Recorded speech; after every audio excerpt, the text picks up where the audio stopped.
Hello ನಮಸ್ಕಾರ, very good afternoon. ನೀವು ನೋಡ್ತಾ ಇದ್ದೀರಾ ರಾಜ್ ನ್ಯೂಸ್ ಕನ್ನಡ. ನಾನು ಶರತ್ ಹುಣಸೂರು. ವೀಕ್ಷಕರೇ, ವಿಕ್ಟೋರಿಯಾ ಸಾವಿನ ರಹಸ್ಯ ವಿಶೇಷ ಕಾರ್ಯಕ್ರಮ ಇದು.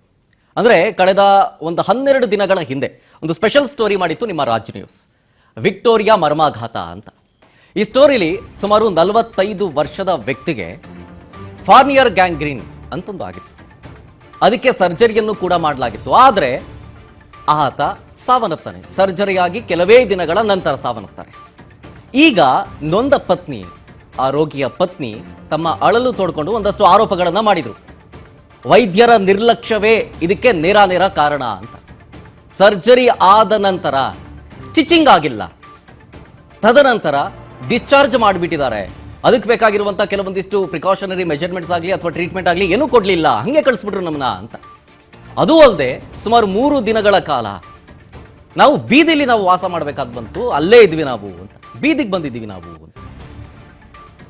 ಈ ಎಲ್ಲ ಆರೋಪಗಳಿಗೆ ಆಸ್ಪತ್ರೆ ಇವಾಗ ಸ್ಪಷ್ಟನೆಯೊಂದನ್ನು ಕೊಡ್ತಾ ಇದೆ. ಅಂದರೆ ನೊಂದ ಪತ್ನಿ ಶರ್ಲಿ ಒಂದಷ್ಟು ಆರೋಪಗಳನ್ನು ಮಾಡಿದ್ರಲ್ಲ, ಈ ಆರೋಪಕ್ಕೆ ವಿಕ್ಟೋರಿಯಾ ಆಸ್ಪತ್ರೆಯ ವೈದ್ಯರು ಅಥವಾ ಆಡಳಿತ ಮಂಡಳಿ ಕೊಟ್ಟಿರುವಂಥ ಉತ್ತರ ನೋಡ್ತಾ ಇದ್ರೆ ನಿಜಕ್ಕೂ ಒಂದು ರೀತಿಯಾಗಿ ಶಾಕ್ ಆಗುತ್ತೆ. ಕಾರಣ ಏನು ಅಂತ ಹೇಳಿದ್ರೆ, ಇವರ ಆ ಆರೋಪ ಮಾಡಿದ್ದಂಥ ಎಲ್ಲದಕ್ಕೂ ಕೂಡ ತದ್ವಿರುದ್ಧವಾಗಿದೆ. ಅಂದರೆ ಸ್ಪಷ್ಟವಾಗಿ ಹೇಳಬಹುದು, ಈ ಆರೋಪಕ್ಕೂ ನಮಗೂ ಸಂಬಂಧವೇ ಇಲ್ಲ ಅನ್ನೋ ರೀತಿಯಾಗಿ ಉತ್ತರವನ್ನು ಕೊಟ್ಟಿರೋದು ವಿಕ್ಟೋರಿಯಾ ಆಸ್ಪತ್ರೆ. ಹಾಗಾದ್ರೆ ನೊಂದ ಬಡ ಕುಟುಂಬ ಏನು ಮಾಡಬೇಕು? 4 ಜನ ಮಕ್ಕಳು, 2 ವರ್ಷದ್ದು, 4 ವರ್ಷದ್ದು, 6 ವರ್ಷದ್ದು 3 ಜನ ಮಕ್ಕಳು, ಇನ್ನೊಂದು 4 ತಿಂಗಳು ಪುಟ್ಟ ಮಗು ಕಂದಮ್ಮ. ನಾವು ಹೇಗೆ ಈಗ ಜೀವನ ಮುಂದಕ್ಕೆ ಸಾಕೋದು? ಆಸ್ಪತ್ರೆಯ ವೈದ್ಯರ ಎಡವಟ್ಟಿನಿಂದ ಸಾವಾಗಿದೆ, ಈಗ ನಾವೇನು ಮಾಡಬೇಕು? ಹೀಗೆ 10 ಹಲವು ಸವಾಲುಗಳು ಈಗ ಆಕೆಯ ಮೇಲೆ. ಹಾಗಾದ್ರೆ ಆಸ್ಪತ್ರೆಯ ಆಡಳಿತ ಮಂಡಳಿ ಕೊಟ್ಟಂತಹ ಉತ್ತರ ಏನು? ಶರ್ಲಿ ಅವರು ಮಾಡಿದಂತಹ ಆರೋಪಗಳೇನು? ಏನೇನಾಯ್ತು ಈ ವಿಚಾರಕ್ಕೆ ಸಂಬಂಧಪಟ್ಟಂತಹ ಡೆವಲಪ್ಮೆಂಟ್ ಹೇಳ್ತಾ ಹೋಗ್ತೀನಿ ಈ ಹೊತ್ತಿನ ವಿಶೇಷ ಕಾರ್ಯಕ್ರಮ ವಿಕ್ಟೋರಿಯಾ ಸಾವಿನ ರಹಸ್ಯದಲ್ಲಿ. ವಿಕ್ಟೋರಿಯಾ ಆಸ್ಪತ್ರೆ ರೋಗಿ ಸಾವಿನ ಸೀಕ್ರೆಟ್ ರಿವೀಲ್ ಆಗ್ತಾ ಇದೆ. 12 ದಿನಗಳ ಹಿಂದೆ ಇದ್ದಂತಹ ಸ್ಟೋರಿಯೇ ಬೇರೆ. ಈಗ ಆಸ್ಪತ್ರೆ ಆಡಳಿತ ಮಂಡಳಿ ಕೊಡ್ತಾ ಇರೋ ಸ್ಪಷ್ಟನೆಯನ್ನ ನೋಡ್ತಾ ಇದ್ರೆ ಇದು ಬೇರೆ ರೀತಿ. ಆಪರೇಷನ್ ಆದ್ಮೇಲೆ ಅಸಲಿಗೆ ಆಗಿದ್ದೇನು ಅಂತ, ಚಿಕಿತ್ಸೆ ಮಧ್ಯೆ ನಿರ್ಲಕ್ಷ್ಯ ಏನಾದರೂ ವಹಿಸಿದ್ರ? ತಪ್ಪು ಯಾರದ್ದಿಲ್ಲಿ? ವೈದ್ಯರ ನಿರ್ಲಕ್ಷ್ಯ ಆರೋಪ ಪ್ರಕರಣಕ್ಕೆ ಈಗ ಬಿಗ್ ಟ್ವಿಸ್ಟ್ ಸಿಗ್ತಾ ಇದೆ. ರೋಗಿಗೆ ಅಗತ್ಯವಾದ ವೈದ್ಯಕೀಯ ಚಿಕಿತ್ಸೆ ಜೊತೆಗೆ ಆರೈಕೆ ಎಲ್ಲವನ್ನೂ ಕೊಡಲಾಗಿದೆ. ಪ್ರೋಟೋಕಾಲ್ ಫಾಲೋ ಮಾಡಿದೀವಿ. ವೈದ್ಯಕೀಯ ನಿರ್ಲಕ್ಷ್ಯ ಆಗೇ ಇಲ್ಲ ನಮ್ಮಲ್ಲಿ. ಇದು ಸ್ಪಷ್ಟನೆ ಕೊಡ್ತಾ ಇರೋದು ವಿಕ್ಟೋರಿಯಾ ಆಸ್ಪತ್ರೆ. ಆರೋಪಗಳಿದ್ದೇನು, ಇದಕ್ಕೆ ಕೊಡ್ತಾ ಇರುವಂತಹ ಸ್ಪಷ್ಟನೆ ಏನು? ನೀವೇ ನೋಡ್ತಾ ಇದ್ದೀರಿ. ವಿತ್ ಡಾಕ್ಯುಮೆಂಟ್ಸ್ ನಿಮ್ಮ ಮುಂದೆ ಇಡ್ತಾ ಇದ್ದೀನಿ. ಅದು ಶಾ ನವಾಜ್ ಅಂತ 45 ವರ್ಷದ ರೋಗಿ. ಚಿಕಿತ್ಸೆ ಮಧ್ಯೆ ಏನಾದರೂ ನಿರ್ಲಕ್ಷ್ಯ ವಹಿಸಿದ್ರ ಅಂತ ಅವ್ರ ಫೋಟೋ ಕೂಡ ನೋಡಿದ್ರಿ. ಕಡೆ ಕ್ಷಣದ ಒಂದಷ್ಟು ಫೋಟೋಸ್ಗಳನ್ನ ನೋಡ್ತಾ ಇದ್ದೀರಿ. ಮನೇಲಿದ್ರು, ಅಂದ್ರೆ ಅವ್ರನ್ನ ಡಿಸ್ಚಾರ್ಜ್ ಮಾಡಿಬಿಟ್ರು ಆಸ್ಪತ್ರೆಯಿಂದ. ಹೇಳಿಲ್ಲ ಕೇಳಿಲ್ಲ, ನೀವು ಹೋಗ್ಬೇಕು ಅಂತ ತಳ್ಳಿಬಿಟ್ರು ನಮ್ಮನ್ನ ಅನ್ನೋ ರೀತಿಯಾಗಿ. ಅಂದ್ರೆ ಕಳಿಸಿದ್ರು ನಮ್ಮನ್ನ ಅಂತ. ಚಿಕಿತ್ಸೆ ಅಗತ್ಯ ಇತ್ತು, ಇನ್ನ ಬ್ಲೀಡಿಂಗ್ ಆಗ್ತಾ ಇತ್ತು. ಜಸ್ಟ್ ಬ್ಯಾಂಡೇಜ್ ಸುತ್ತಾರೆ, ಕಳಿಸಿದ್ದಾರೆ. ಸಿಂಪಲ್ ಆಗಿ ಹೇಳ್ಬೇಕಂದ್ರೆ, ಅರ್ಥ ಮಾಡಿಸೋ ನೆಪದಲ್ಲಿ ಹೇಳ್ಬೇಕಂದ್ರೆ ಇದು ನೋಡಿ ಸ್ಪಷ್ಟನೆ ಕೊಟ್ಟಿರುವಂಥದ್ದು. ಸ್ಪಷ್ಟನೆ ಕೊಟ್ಟಿರುವಂತ ಒಂದು ಡಾಕ್ಯುಮೆಂಟ್ಸ್ ಗಮನಿಸ್ತಾ ಇದ್ದೀರಿ. ನೇರ ಆರೋಪವನ್ನ ಶರ್ಲಿ ಅವರು ಒಂದಷ್ಟು ಮಾಡಿದ್ರು. ಫೆಬ್ರವರಿ ತಿಂಗಳಲ್ಲಿ ಅವರನ್ನ ಆಸ್ಪತ್ರೆಗೆ ದಾಖಲು ಮಾಡಿದ್ರು. 19ನೇ ತಾರೀಕು ಡಿಸ್ಚಾರ್ಜ್ ಆಗಿದ್ರು. ಆಸ್ಪತ್ರೆಯ ಪ್ರಕಾರ ಅವರು ಕೊಟ್ಟಿರುವಂತ ಒಂದು ಸ್ಪಷ್ಟನೆಯ ಲೆಟರ್ನ ಪ್ರಕಾರ ಮಾರ್ಚ್ 3ನೇ ತಾರೀಕು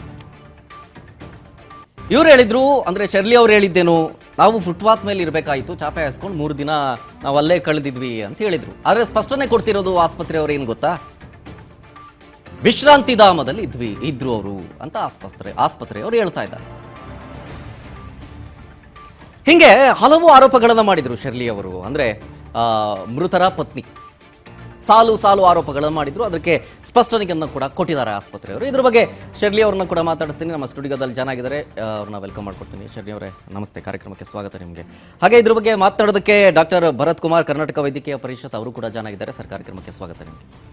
ಹಾಗೆ ಹಿರಿಯ ವೈದ್ಯರು ಡಾಕ್ಟರ್ ಅಂಜನಪ್ಪ ಸರ್ ಕೂಡ ಕಾರ್ಯಕ್ರಮಕ್ಕೆ ಜನ ಆಗಿದ್ದಾರೆ. ಸರ್, ಕಾರ್ಯಕ್ರಮಕ್ಕೆ ಸ್ವಾಗತ ನಿಮಗೆ. ಮೊದಲಿಗೆ ಶರ್ಲಿ ಅವರೇ, ನೋಡಿದ್ರಿ ನೀವೇನೇನು ಆರೋಪ ಮಾಡಿದ್ರಿ ಅಂತ. ಫುಟ್ಪಾತ್ ಮೇಲೆ ನಾವು ಜೀವನ ಕಳಿಬೇಕಾಯ್ತು 3 ದಿನ ಅಂತೇಳಿ, ಜೊತೆಗೆ ಬ್ಲೀಡಿಂಗ್ ಬರ್ತಾ ಇತ್ತು, ಅವರೇ ಡಿಸ್ಚಾರ್ಜ್ ಮಾಡಿದ್ರು ಅಂತೇಳಿ. ಈಗ ಆಸ್ಪತ್ರೆ ಏನೇನು ಹೇಳಿದೆ ಅಂತ ನಿಮ್ಗೆ ಗೊತ್ತಾಯ್ತಲ್ವಾ, ಏನು ಹೇಳ್ತೀರಿ? ಆದರೆ ಸರ್, ನಾವು ಮನೇಲಿ ತೀರ್ಕೊಂಡ್ರಲ್ಲ ಸರ್, ತೀರ್ಕೊಂಡಾಗ ನಾವು ಎಮರ್ಜೆನ್ಸಿ ವಾರ್ಡಲ್ಲಿ ವಿಕ್ಟೋರಿಯಾ ಹಾಸ್ಪಿಟ್ಲಿಗೆ ಕರ್ಕೊಂಡು ಹೋಗ್ತೀವಿ. 108ಗೆ ಫೋನ್ ಮಾಡ್ತೀವಿ, ಆಂಬುಲೆನ್ಸ್ ಅವ್ರಿಗೆ ಫೋನ್ ಮಾಡಿದಾಗ ಅಲ್ಲಿಂದ ವಿಕ್ಟೋರಿಯಾ ಹಾಸ್ಪಿಟ್ಲಿಗೆ ಕರ್ಕೊಂಡು ಹೋದಾಗ ಅಲ್ಲಿ ಡಾಕ್ಟರ್ ಅವರು ಎಲ್ಲ ಚೆಕ್ ಮಾಡ್ತಾರೆ. ಎಲ್ಲ ಆಕ್ಸಿಜನ್, ECG ಎಲ್ಲ ಇಕ್ಕಿ ಚೆಕ್ ಮಾಡಿದಾಗ 45 ಬಿಫೋರ್ ನೀವು ಕರ್ಕೊಂಡು ಬಂದಿದ್ರೆ ಅವ್ರು ಉಳಿತಾ ಇದ್ರು, ಅವರು ತೀರ್ಕೊಂಡ್ರು ಅಂತ ಅಲ್ಲಿ ಹೇಳ್ತಾರೆ ವಿಕ್ಟೋರಿಯಾ ಹಾಸ್ಪಿಟಲ್ ಎಮರ್ಜೆನ್ಸಿಯಲ್ಲಿ. ಇಲ್ಲಿ ಯಾಕೆ ನೀವು ಮಾಡ್ತೀರಾ, ನಾವು ಪೋಸ್ಟ್ ಮಾರ್ಟಮ್ಗೆ ಹೇಳ್ತೀವಿ ಇಲ್ಲಿ ಪೋಸ್ಟ್ ಮಾರ್ಟಮ್ ಮಾಡಿ ಅಂತ. ಇಲ್ಲಿ ಯಾಕೆ ನೀವು ಮಾಡ್ತೀರಾ, ಇಲ್ಲಿ ಮಾಡಿದ್ರೆ 20,000 ರೂಪಾಯಿ ದುಡ್ಡು ಖರ್ಚಾಗುತ್ತೆ ಅಂತ ಅಲ್ಲಿರೋ ಒಬ್ರು ಡಾಕ್ಟರ್ ಕನ್ನಡಕ ಹಾಕೊಂಡಿದ್ದಾರೆ, ಅವ್ರು ಹೇಳ್ತಾರೆ. ಅವ್ರು ನಾವು ಐಡೆಂಟಿ ಕೂಡ ಮಾಡ್ತೀವಿ, ಇಲ್ಲಿ 20,000 ರೂಪಾಯಿ ಖರ್ಚಾಗುತ್ತೆ, ನೀವು ಇಲ್ಲಿ ಮಾಡಬೇಡಿ, ಪೊಲೀಸ್ ಎಲ್ಲ ಬರ್ತಾರೆ, ನೀವು ಬೇರೆ ಕಡೆ ಹೋಗಿ ಅಂತ ಅವರು ನೀವು ಮಾಡಬೇಡಿ ಇಲ್ಲ ಅಂತ ಹೇಳ್ತಾರೆ. ಇಲ್ಲ ಅದು ಬಿಡಿ, ಈಗ ನೀವು ಫುಟ್ಪಾತ್ ಮೇಲೆ 3 ದಿನ ಕಳೆದ್ರಿ ಅಂತ ಹೇಳಿ ಆಸ್ಪತ್ರೆ ಹೇಳ್ತೀವಿ, ಇಲ್ಲ ವಿಶ್ರಾಂತಿ ಧಾಮದಲ್ಲಿ ಇದ್ರು ಅವರು ಅಂತ ಹೇಳ್ತಿದ್ದಾರೆ. ನಾವು ವಿಶ್ರಾಂತಿ ಇಲ್ಲಿ ಡಿಸ್ಚಾರ್ಜ್ ಆದ್ಮೇಲೆ ಇಲ್ಲಿ ರೋಡ್ ಸೈಡ್ ನಾವು ಮಲಗಿದ್ವಿ ಸರ್. ಕ್ಯಾಮ್ರಾ ಚೆಕ್ ಮಾಡಿದ್ರೆ ಅಲ್ಲಿ ಗೇಟ್ ಹತ್ರ ಎಂಟ್ರೆನ್ಸ್ ಅಲ್ಲೇ ಕ್ಯಾಮ್ರಾ ಇದೆ. ಅಲ್ಲಿ ಗೇಟ್ ಹತ್ರ ಈ ಕಡೆ ಕಸ ತೊಟ್ಟಿ ಎಲ್ಲ ಇದೆ, ಆ ಕಡೆನೆ ನಾವು ಚಾಪೆ ಹಾಕಿ ಮಲಗಿದ್ವಿ. ಇಲ್ಲಿ ಡಿಸ್ಚಾರ್ಜ್ ಆಗಿ ಇವ್ರು ಬರ್ತಾರೆ, ಬಂದಾದ್ಮೇಲೆ ಅಲ್ಲೇ ಅಲ್ಲಿ ಚಾಪೆ ಮೇಲೆ ಡಾಕ್ಟ್ರೇ ಫೋರ್ಸ್ ಮಾಡಿ ಹೇಳೋದು, ನಾವ್ ಹೇಳಿಲ್ಲ. ಭೂಮಿಕಾ ಡಾಕ್ಟರ್ ಅಂತ ಇದ್ದಾರೆ, ಅವ್ರ ಡಾಕ್ಟರ್ ಎಲ್ಲ ಬಂದ್ರೆ ನಾವು ಡೈರೆಕ್ಟ್ ಆಗಿ ನಾವು ಮಾತಾಡ್ತೀವಿ ಸರ್. ಆ ಡಾಕ್ಟರ್ ನೀವು ಹೇಳಿದ್ರ ಇಲ್ವಾ ಅಂತ ನಾವು ಸತ್ಯ ಅವ್ರ ಹತ್ರ ಕೇಳ್ಬೇಕು. ಆ ಡಾಕ್ಟರ್ಗೆ ಇದುವರೆಗೂ ಕರ್ಸಿಲ್ಲ. ಆ ಡಾಕ್ಟರ್ ಯಾರು ಭೂಮಿಕಾ ಡಾಕ್ಟರ್ ಈ ಸಮಯದಲ್ಲಿ ನೀವು ಎಲ್ಲ ವಾಸಿ ಆಗಿದೆ, ನೀವು ಇಲ್ಲಿಂದ ಕರ್ಕೊಂಡು ಹೋಗಿ, ಈ ಬೆಡ್ಗೆ ಬೇರೆ ಪೇಷಂಟ್ ಬರ್ತಾರೆ, ಇಲ್ಲಿ ನೀವ್ ಯಾಕೆ ಇದ್ದೀರಾ ನೀವು ಹಂಗೆ. ನಾವು ಇನ್ನೂ ಅದು ಪ್ಯಾಕಿಂಗ್ ಕೂಡ ಮಾಡಿಲ್ಲ, ಅದು ಪ್ಯಾಕಿಂಗ್ ಮಾಡಕ್ಕೂ ಬಿಡದೆ ನೀವು ಹೋಗಿ ಆಯ್ತು. ಈಗ ಅವರು ನಿಮ್ಮನ್ನ ಫೋರ್ಸ್ಫುಲಿ ಖಾಲಿ ಮಾಡಿ ಅಲ್ಲಿಂದ ಏನೇನು ಫಾಲೋ ಅಪ್ ಮಾಡಬೇಕು, ಟ್ರೀಟ್ಮೆಂಟ್ ಎಲ್ಲ ಅದು ಕೂಡ ನಮ್ಗೆ ಹೇಳಲ್ಲ, ಅದು ಕೂಡ ನಮ್ಗೆ ಹೇಳಿಲ್ಲ. ನಾವು ಶ್ರೀನಿವಾಸ್ ಡಾಕ್ಟರ್ಗೆ ಅವರು SOS ನಂಬರ್ ಒಂದು ಕೊಟ್ಟಿದ್ವಿ ಫಾಲೋ ಅಪ್ ಮಾಡೋದಕ್ಕೆ ಅಂತಾನು ಆ ಡಾಕ್ಯುಮೆಂಟ್ ಅಲ್ಲಿ ಹೇಳಿದರು. ಶ್ರೀನಿವಾಸ್ ಡಾಕ್ಟರ್ಗೆ ಕೇಳಿ ಸರ್, ಅವ್ರು ಎಲ್ಲಿದ್ದಾರಂತ, ಹೆಂಗೆ ಫಾಲೋ ಮಾಡ್ಬೇಕು, ಯಾವ್ಯಾವ ಟ್ರೀಟ್ಮೆಂಟ್, ಯಾವ್ಯಾವ ಮನೆಗೆ ಹೋಗಿ ಯಾವ್ಯಾವ ಟ್ಯಾಬ್ಲೆಟ್ ತಗೋಬೇಕಂತ ಕೇಳಕ್ಕೆ ನಾವು ವಾರ್ಡ್ ಆಗಿ ಹುಡುಕ್ತಾ ಇದೀವಿ. OPD ಅಲ್ಲಿ ಹುಡುಕ್ತೀವಿ, ಎಮರ್ಜೆನ್ಸಿಯಲ್ಲಿ ಎಲ್ಲಾ ಕಡೆನೂ ಹುಡುಕ್ತೀವಿ. ಕೊನೆಗೆ ಅವ್ರು ಲಾಸ್ಟ್ ಅಲ್ಲಿ ಎಮರ್ಜೆನ್ಸಿಯಲ್ಲಿ ಶ್ರೀನಿವಾಸ್ ಡಾಕ್ಟರ್ ಸಿಗ್ತಾರೆ. ಸರ್, ಈ ತರ ಡಿಸ್ಚಾರ್ಜ್ ನಮ್ಗೆ ಮಾಡ್ಬಿಟ್ಟಿದ್ದಾರೆ, ಮನೇಲಿ ಹೋದ್ಮೇಲೆ ಯಾವ್ಯಾವ ಟ್ಯಾಬ್ಲೆಟ್ ತಗೋಬೇಕು, ಏನ್ ಮಾಡ್ಬೇಕು ಸರ್ ಅಂತ ಫಾಲೋ ತಿರ್ಗಾ ಯಾವಾಗ ಬರ್ಬೇಕಂತ ನಾವು ಡಿಸ್ಚಾರ್ಜ್ ಸಮ್ಮರಿ ಚೀಟ್ ಇಟ್ಕೊಂಡು ಕೇಳ್ತೀವಿ. ಅವ್ರು ಏನ್ ಹೇಳ್ತಾರೆ, ನಾವು ಇಲ್ಲಿ ಬೇರೆ ಅರ್ಜೆಂಟ್ ಅಲ್ಲಿ ಇದೀನಿ, ಆಮೇಲೆ ಬಮ್ಮ ಮಾತಾಡೋಣ, ಇವಾಗ ಮಾತಾಡಕ್ ಆಗಲ್ಲ ಅಂತ ಕೇರ್ಲೆಸ್ ಮಾಡ್ತಾರೆ. ನಮ್ಗೆ ಅದು ಏನು ಅಂತಾನು ಅವ್ರು ಹೇಳೋದಿಲ್ಲ. ಅವ್ರ ಹತ್ರ ತಿರ್ಗಾ ನಾನು ಹೋಗ್ತಾ ಇದ್ದೀನಿ, ಒಂದೇ ಡಿಸ್ಚಾರ್ಜ್ ಮಾಡಿ ಹೋಗೋದು, ಮನೆಗೆ ಹೋಗಿ ಬರೋದಕ್ಕಿಂತ ಒಂದೇ ಸಲ ಎಲ್ಲ ಕೇಳ್ಕೊಂಡು ಹೋಗೋಣ ಅಂತ ಆ ಡಾಕ್ಟರ್ಗೆ ನಾವು ಕೇಳ್ತಾ ಇದ್ವಿ. ಅವಾಗ ಕೂಡ ಆ ಡಾಕ್ಟ್ರು ಹೇಳಲ್ಲ. ಅಲ್ಲಿ ಇನ್ನೊಬ್ರು ನರ್ಸ್ ಬ್ರದರ್ ಇರ್ತಾರೆ, ಅವ್ರ ಹತ್ರನೇ ಕೇಳ್ತೀವಿ, ಸರ್ ಈ ತರ ಡಾಕ್ಟರ್ ಹೇಳ್ತಾ ಇದಾರೆ, ಇದು ಈ ಮನೆಗೆ ಹೋದ್ಮೇಲೆ ಯಾವ ಟ್ಯಾಬ್ಲೆಟ್ ಹೆಂಗೆ ತಗೋಬೇಕು ಅಂತ ಹೇಳಿ ಸರ್ ಅಂದ್ರು. ಅವ್ರು ಹೇಳಲ್ಲ. ಇವ್ರಿಗೆ ಹತ್ರ ಎಲ್ಲ ಹುಡುಕಿ ನಾವು ಅದನ್ನ ಕ್ಯಾಮ್ರಾದಲ್ಲಿ ಗೊತ್ತಾಗುತ್ತೆ ಸರ್, ಎಲ್ಲ ಹುಡುಕಿ ಡಾಕ್ಟ್ರು ಏನು ಅದು ಕೇರ್ಲೆಸ್ ಆಗಿ ಹೇಳ್ತಾರೆ, ಅವರು ಏನು ಹೇಳಲ್ಲ. ಕೊನೆಗೆ ನಾವು OPD ಅಲ್ಲಿ ಬೇರೆ ಯಾರೋ OPD ಪೇಷಂಟ್ ತರ ನಾನು ಹೋಗಿ ಆ ತರ ಇಟ್ಕೊಂಡು, ಮೇಡಮ್ ಈ ತರ ನಮ್ಗೆ ಡಿಸ್ಚಾರ್ಜ್ ಮಾಡಿದ್ದಾರೆ, ಇದ್ರಲ್ಲಿ ನಾವು ಟ್ಯಾಬ್ಲೆಟ್ ಎಲ್ಲ ಹೆಂಗೆ ತಗೋಬೇಕು, ಬೆಳಗ್ಗೆ ಮಧ್ಯಾಹ್ನ ಹೆಂಗೆ ತಗೋಬೇಕಂತ ನಾನು ಅವ್ರ ಹತ್ರ ಫಾಲೋದು ಕೇಳ್ಕೊತೀನಿ. ಬೇರೆಯವ್ರು OPD ಡಾಕ್ಟರ್ ಹತ್ರ ಹೋಗಿ ನಮ್ಗೆ ನೋಡ್ತಾ ಇದ್ರಲ್ಲ, ಆ ಡಾಕ್ಟರ್ ಕೂಡ ಅದು ಫಾಲೋದು ಏನ್ ಮಾಡ್ಬೇಕು ಏನು ಹೇಳಲ್ಲ ಸರ್. ಅಲ್ಲಿಂದ ಡಿಸ್ಚಾರ್ಜ್ ಮಾಡಿದ ಮಾತಾಡ್ತೀನಿ. ಅಂಜನಪ್ಪ ಸರ್, ಲಾಸ್ಟ್ ಟೈಮ್ ಕೂಡ ಬಂದಾಗ ಈ ಸ್ಟೋರಿ ಏನು ಅಂತ ನಿಮ್ಗೆ ಗೊತ್ತಿದೆ. ಈಗ ಅದರ ಫಾಲೋ ಅಪ್ ಆಸ್ಪತ್ರೆಯವರು ಸಿಂಪಲ್ ಆಗಿ ಹೇಳಬೇಕು ಅಂದರೆ, ನಮಗೂ ಈ ಸಾವಿಗೂ ಯಾವ ರೀತಿಯ ಸಂಬಂಧ ಇಲ್ಲ, ಟ್ರೀಟ್ಮೆಂಟ್ ಕೊಟ್ಟಿದ್ದೀವಿ, ಜೊತೆಗೆ ಅವ್ರು ಒಪ್ಪದೇ ನಾವು ಕಳಿಸೋದಕ್ಕೆ ಚಾನ್ಸೇ ಇಲ್ಲ, ಅವ್ರು ಒಪ್ಪಿದ ನಂತರವೇ ನಾವು ಡಿಸ್ಚಾರ್ಜ್ ಮಾಡಿದ್ದೀವಿ ಹಾಗೆ ಅಂತ ಇವ್ರು ಮಾಡಿದ್ದೊಂದಷ್ಟಕ್ಕೆ ಸ್ಪಷ್ಟನೆ ಕೊಡ್ತಾ ಇರೋದು. ಸೊ ಅಂದರೆ ಕೈ ತೊಳ್ಕೊಂಡ್ಬಿಟ್ರ ಅಂತ ಇವರು. ಹಾಗಾದರೆ ಇನ್ನೊಂದು ಕುಟುಂಬಕ್ಕೆ ಚಿಕ್ಕ ಪುಟ್ಟ ಮಣ್ಮಕ್ಳು, 2 ವರ್ಷ 4 ವರ್ಷ 6 ವರ್ಷ ಇನ್ನೊಂದು 4 ತಿಂಗಳು ಮಗು, ಯಾರು ಹೊಣೆ ಈ ಸಾವಿಗೆ?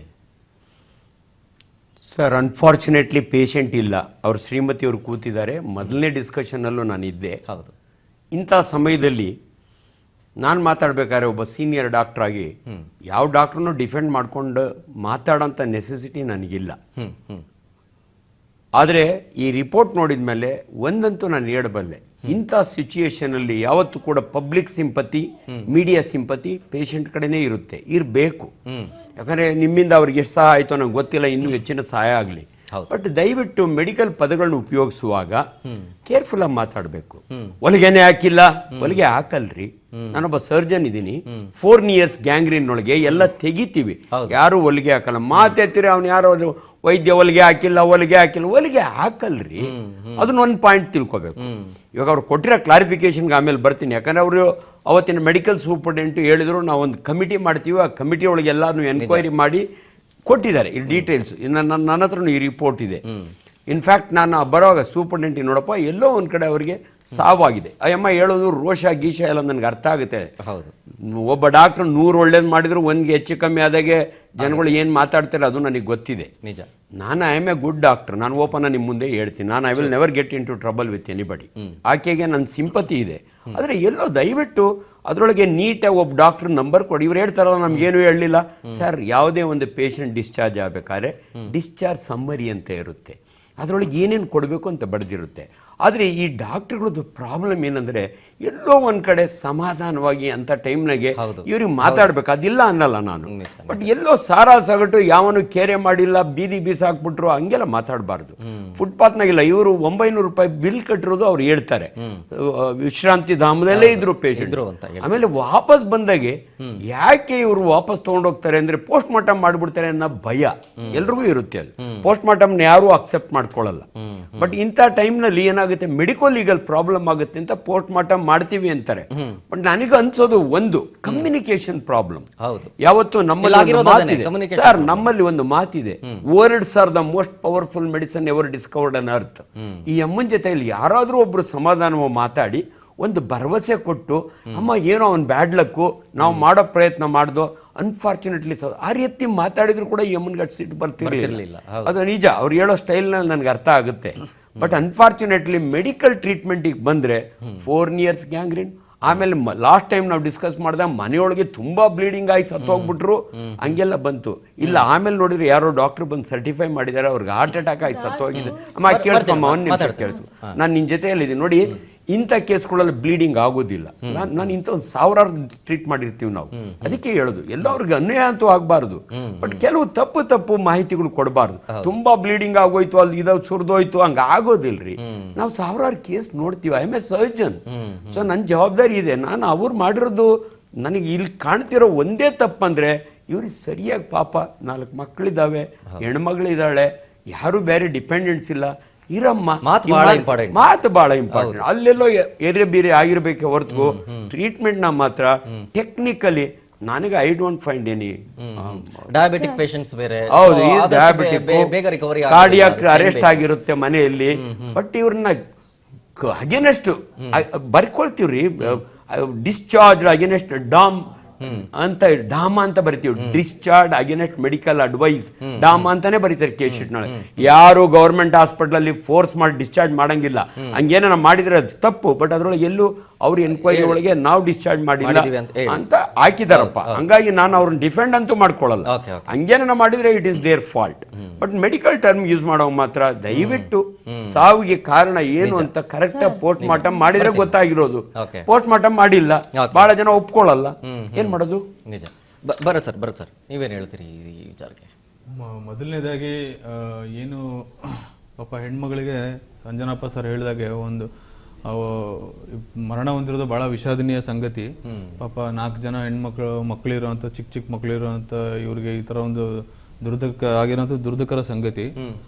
ಆದ್ರೆ ಒಂದು ನಾವು ಏನ್ ಹೇಳ್ಬೇಕು, ನಾನು ಒಬ್ಬ ವೈದ್ಯನಾಗಿ ಕರ್ನಾಟಕ ವೈದ್ಯಕೀಯ ಪರಿಷತ್ನ ಮೆಂಬರ್ ಆಗಿ ಸಹ ಒಂದು ಹೇಳ್ತೀನಿ, ಇದುವರೆಗೂ ಯಾವುದೇ ಒಬ್ಬ ವೈದ್ಯನೂ ಸಹ ಒಬ್ಬ ಪೇಷಂಟ್ಗೆ ಇಲ್ಲ ಅವನು ಸತ್ತೋಗ್ಲಿ, ಇಲ್ಲ ಅವನಿಗೆ ಹಾನಿ ಆಗ್ಲಿ, ಇಲ್ಲ ಬೇಕಾಬಿಟ್ಟಿ ಟ್ರೀಟ್ಮೆಂಟ್ ಮಾಡುವಂಥದ್ದು ಈ ಜಗತ್ನಲ್ಲೇ ಇಲ್ಲ. ಅದು ನಮ್ಮ ವೈದ್ಯಕೀಯ ಶಾಸ್ತ್ರದಲ್ಲೂ, ಯಾಕಂದ್ರೆ ನಾವು ರಿಜಿಸ್ಟ್ರೇಷನ್ ಮಾಡ್ಬೇಕಾದ್ರೆ ಎಲ್ಲಾರ್ಗು ಹಿಪೋಕ್ರೆಟಿಕ್ ಓತ್ ಅಂತ ಕೊಡ್ತೀವಿ. ಪೇಷಂಟ್ ಅನ್ನೋನು ನಮ್ಮ ರಿಲೇಟಿವ್ ತರ ನಾವು ಅವ್ರನ್ನ ಟ್ರೀಟ್ಮೆಂಟ್ ಮಾಡಬೇಕು. ಪ್ರತಿಯೊಬ್ಬ ಪೇಷಂಟ್ನು ಅವನಿಂದ ಯಾವುದೇ ತರ ಎಕ್ಸ್ಪೆಕ್ಟೇಷನ್ ಇಲ್ಲದೆ ನಾವು ಟ್ರೀಟ್ಮೆಂಟ್ ಮಾಡಬೇಕು ಅನ್ನೋಂಥ ಒಂದು ಪ್ರಾಮಿಸ್ ಮಾಡಿ ಓತ್ ಮಾಡಿ ನಾವು ಅವ್ರಿಗೆ ರಿಜಿಸ್ಟ್ರೇಷನ್ ಮಾಡಿ ಕೊಟ್ಟು ಕಳ್ಸಿರ್ತೀವಿ. ಎಲ್ಲೋ ನಮ್ಗೆ 1 ಲಕ್ಷದಲ್ಲಿ ಒಬ್ರೋ ಇಬ್ರೋ ಸಿಗಬಹುದಷ್ಟೇ. ಎಲ್ಲೋ ಅಂದ್ರೆ ತಪ್ಪು ಮಾಡುವಂತ ಡಾಕ್ಟರ್ಸ್ ಬಹಳ ಕಮ್ಮಿ, ಹಂಗಂತ ಎಲ್ಲರೂ ಮಾಡ್ತಾರೆ ಅನ್ನೋದಲ್ಲ. ಸಮಸ್ಯೆ ಆಗಿರೋದೇನು ಅಂತ ಹೇಳಿದ್ರೆ ಸರಿಯಾದ ಈಗ ಸ್ಪಂದಿಸಿಲ್ಲ ಅಂತ ಅನಿಸ್ತದೆ ಮೋಸ್ಟ್ಲಿ. ಇಲ್ಲಿ ಇನ್ನೊಂದು ಸಮಸ್ಯೆ ಏನಂದ್ರೆ ವಿಕ್ಟೋರಿಯಾ ಹಾಸ್ಪಿಟಲ್ ಅಲ್ಲಿ ದಿವಸ 1000 ಜನ OPD. ಸಾವಿರಾರು ಪೇಷಂಟ್ಗಳು ಬರ್ತಾ ಇರ್ತಾರೆ. ಎಲ್ಲೋ ಒಂದ್ ಕಡೆ ಅಲ್ಲೂ ತುಂಬಾ ಜನ PGsಗಳಿದ್ದಾರೆ, ವರ್ಕ್ ಪ್ರೆಷರ್ ಇರುತ್ತೆ. ಎಲ್ಲೋ ಒಂದ್ ಮೂಮೆಂಟ್ ಅಲ್ಲಿ ಯಾವ್ದೋ ಒಂದು ಎಮರ್ಜೆನ್ಸಿ ಪೇಷಂಟ್ ನೋಡಕ್ ಯಾವ್ದೋ ಇರುತ್ತೆ, ಅಂತ ಟೈಮಲ್ಲಿ ಇವ್ರು ಹೋಗಿ ಏನೋ ಮಾತಾಡ್ಸಿರ್ಬಹುದು. ಅಂತ ಟೈಮಲ್ಲಿ ಅವ್ರು ಸರಿಯಾಗಿ ರೆಸ್ಪಾಂಡ್ ಮಾಡಕ್ಕಾಗದೆ ಆ ಎಮರ್ಜೆನ್ಸಿ ಫಸ್ಟ್ ನೋಡೋಣ ಅಂತ ಆ ಕಡೆ ಹೋಗಿ ಇವ್ರು ಆಮೇಲೆ ಹೇಳ್ತೀವಿ ಬನ್ನಿ ಅನ್ನೋಂತ ಮಾತುಗಳು ಆಗಿರ್ಬೋದು. ಸೊ ಇದೇನಾಗ್ತದೆ ಅಂದ್ರೆ ಇದು ಪಾಪ ಪೇಷಂಟ್ಗಳಿಗೆ ಎಲ್ಲರಿಗೂ ಅವ್ರವ್ರ ಮನೆಯವರು ಗೊತ್ತಾ ಸರ್, ಒಂದು ಕನ್ಫರ್ಮೇಶನ್ ಒಂದು ಬರ್ತೀನಿ ಮಾತಾಡ್ಕೊಂಡಿಲ್ಲ ಅವರು ಮಾತಾಡ್ತೀನಿ. ಈಗ ಇನ್ನೊಂದೇನಂದ್ರೆ ಆಸ್ಪತ್ರೆಯಲ್ಲಿ ವಾರ್ಡ್ ಬಾಯ್ಸ್ಗಳಾಗ್ಲಿ ಅಥವಾ ಇನ್ನೊಬ್ಬರಾಗ್ಲಿ ಅವರೆಲ್ಲ ಏನ್ ಮಾಡ್ತಾರೆ ಅಂತಂದ್ರೆ, ನಾನು ಗಮನಿಸಿದ್ದೀನಿ, ನೋಡೋ ರೀತಿ ಬೇರೆ.